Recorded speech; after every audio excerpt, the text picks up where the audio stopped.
Heureuse de vous retrouver aujourd'hui pour notre nouvelle rubrique avec l'instant nutrition. Et je suis heureuse de retrouver notre chère Dora Beji, nutritionniste. Bonsoir. Je suis tout autant ravie. Bonsoir. Alors, on va parler de plusieurs volets. Enfin, on essaiera de choisir un petit peu des sujets qui sont tendances. Voilà. Tels que les probiotiques, le microbiote, etc. L'impact de la nutrition dans plusieurs autres sujets. Voilà. Donc, c'était la première question qui est très importante. Quel est l'impact de la nutrition sur la santé, justement? Voilà. Je pense que c'est la chose la plus importante. Notre nutrition, c'est tout ce qu'il y a de plus important. Parce que tout ce que nous mettons dans notre assiette, en fait, ça va permettre soit de nous emmener vers un chemin qui est positif, qui est salutaire pour notre santé, c'est-à-dire qu'on va avoir les bons nutriments, les bonnes vitamines, les bons oligo-éléments, de faire du sport, parce que aussi le nutritionniste il va nous encourager à changer certains réflexes qui peuvent être négatifs, tels qu'une mauvaise qualité de sommeil, ne pas boire, ne pas bien s'hydrater, ne pas faire de sport, etc. Donc la consultation avec le nutritionniste ou les conseils d'un professionnel de la santé dans le domaine de la nutrition, il va impacter sur plusieurs volets sur notre nutrition. D'abord, avoir les bons aliments, c'est-à-dire en adéquation avec notre mode de vie, ce que nous faisons comme sport, etc. Et puis sur notre santé en général et aussi notre santé mentale. Justement, ça c'est la question que je voulais te poser. Est-ce que ça joue énormément sur le mental? Bien sûr, quand tu es sur une mauvaise piste, sur une mauvaise pente, c'est-à-dire où tu manges n'importe quoi, où tu manges gras, tu manges salé, tu manges sucré, tu dors mal, ça va impacter la qualité de ton sommeil, tu vas te sentir barbouillé le soir, tu vas te sentir lourd. Bien sûr que ça va impacter ta santé mentale directement et indirectement. Parce que quand tu manges mal, tu peux être aussi dénutri. C'est-à-dire que quand on mange mal, généralement, on peut être également en surpoids. Et dans ce cas-là, on risque d'avoir aussi des troubles du sommeil, tels que l'apnée du sommeil, des ronflements, etc. Et ça va aussi impacter l'humeur. Bien sûr.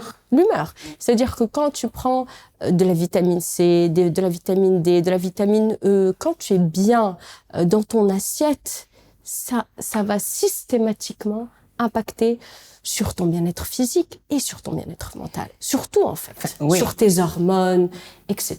Voilà. Bah oui, effectivement. Alors, inversement, est-ce que quand on est dans une période de malbouffe, on va dire, est-ce que ça reflète aussi un état général qui nous amène justement à aller vers cette malbouffe? Est-ce que, en fait, parfois les personnes mangent mal parce qu'elles ne sont pas bien déjà dans leur tête.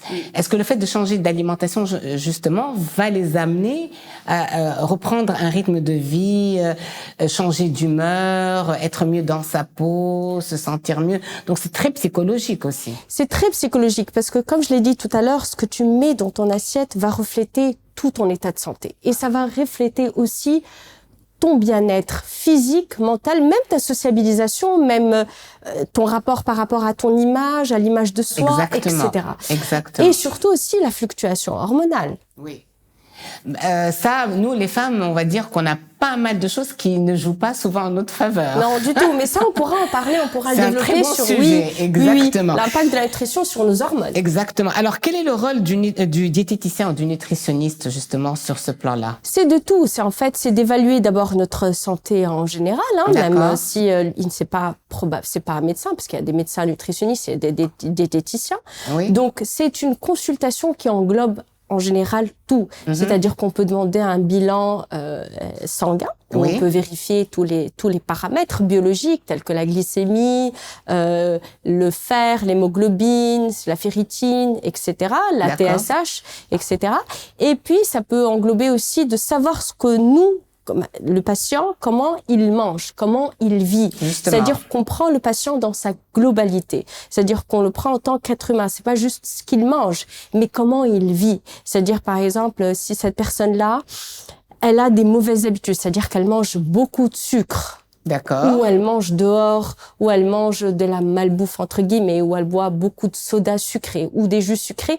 C'est d'essayer, le rôle du diététicien, c'est d'essayer de l'orienter vers de meilleures habitudes alimentaires. D'accord, c'est une hygiène de vie. Une hygiène de vie, absolument. C'est pas juste faire un régime, perdre du poids, je perds du poids, etc. On peut avoir ce volet-là, mais surtout, le rôle principal, c'est d'amener le patient à avoir une meilleure hygiène alimentaire. Et c'est sur ça, en fait, qu'axe surtout la consultation. Parce que systématiquement, quand on a aussi de mauvaises habitudes alimentaires, c'est-à-dire qu'on mange des cakes, des jus, on boit des jus, des boissons sucrées, etc., c'est sûr qu'on va prendre du poids. C'est clair. Ou quand on fait pas de sport. Par contre, dès qu'on commence à inverser la tendance, c'est-à-dire qu'on va remplacer, on va se mettre à prendre un peu plus de fruits secs, on va prendre de bons acides gras, c'est-à-dire on va veiller à par exemple, prendre de l'huile d'olive, pardon. On va prendre des œufs, on va prendre des graines de lin, des graines de sésame. On va avoir d'excellents acides gras. Et systématiquement, on va se mettre à perdre du poids tout en améliorant sa santé. C'est-à-dire qu'on va veiller aussi à pallier aux carences. Parce que souvent, on peut être en surpoids et on peut aussi avoir des carences. C'est clair. Et donc, il faut aussi vérifier que le patient ait les bons apports nutritionnels tout au long de son rééquilibrage alimentaire. Moi, j'aime bien parler de rééquilibrage alimentaire plus que de régime restrictif, justement, etc. C'est-à-dire veiller à ce qu'il y ait tous les groupes d'aliments, c'est-à-dire veiller à avoir, je dis, 7 fruits et légumes, c'est-à-dire les recommandations nutritionnelles à l'échelle mondiale où toutes les études le prouvent, c'est-à-dire de veiller à avoir les fruits, de manger des fruits et des légumes de saison, de prendre les bons acides gras, de veiller à avoir le bon quota en protéines, en glucides, etc. Surtout la qualité nutritionnelle, c'est plus important. C'est le plus important. Est-ce que généralement, quand vous arrivez là, vous avez des gens qui vous demandent « je veux perdre du poids ». Comment vous arrivez à les convaincre justement de changer d'hygiène de vie avant de perdre du poids? Ça se fait en douceur. Voilà, ça se fait en douceur.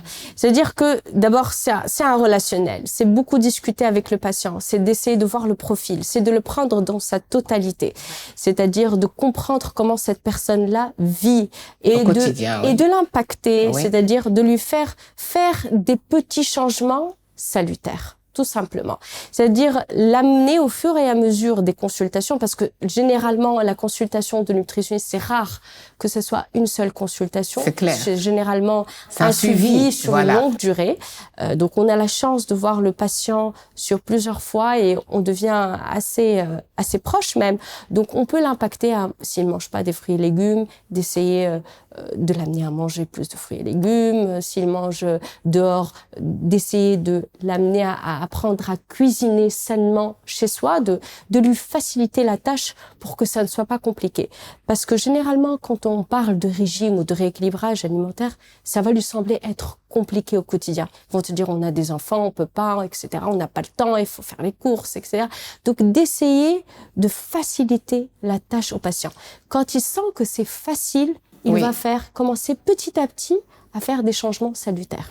Est-ce que c'est considéré comme une frustration en général? Est-ce qu'ils considèrent que c'est une frustration justement de se voir enlever la sucrerie du soir, le chocolat de l'après-midi est-ce que vous sentez que c'est une frustration généralement?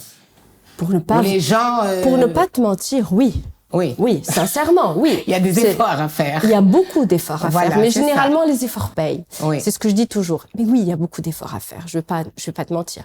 C'est-à-dire que quand on est habitué à prendre des sucreries, quand bon nous semble, j'ai envie de passer dans une pâtisserie, prendre un gâteau, je vais prendre. Après, tu lui dis non, surtout pas, il faut manger des fruits. Il va le ressentir comme une frustration.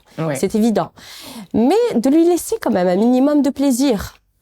La journée off. La journée off. La fameuse journée off. Le fameux.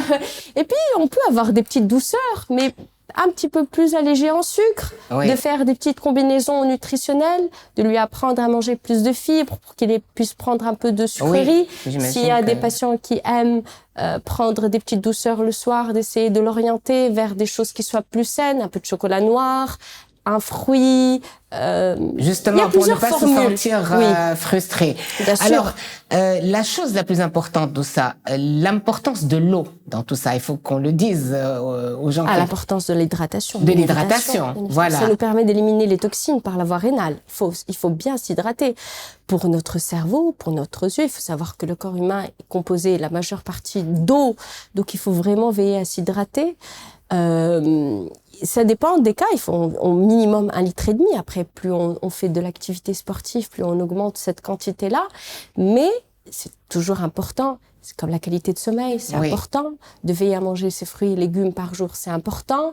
De prendre les bons acides gras, c'est très important aussi. Tout est important. Oui. Aujourd'hui, en 2024, qu'est-ce qui se passe en Tunisie? Ce sera un sujet très important, l'obésité dans ce pays. Partout dans le monde. Partout dans le monde. Mais je sais pas comment ça se passe en Tunisie. Donc j'espère que on est devenu une société de consommation. Voilà, c'est ça. Beaucoup. Oui. Tout est là. Tout est devant nos yeux. On a l'opulence, c'est-à-dire on trouve du sucre partout, on trouve les fast-food partout, on a les applications de commandes qu'on n'avait pas accès il y a quelques années. C'est vrai. Donc on a beaucoup plus de produits industriels, etc. Les mamans aussi, il faut qu'elles fassent attention. Faire attention. Je pense qu'elles font du mieux qu'elles peuvent, mais c'est pas facile. De priver un enfant. Non, c'est pas que c'est pas facile.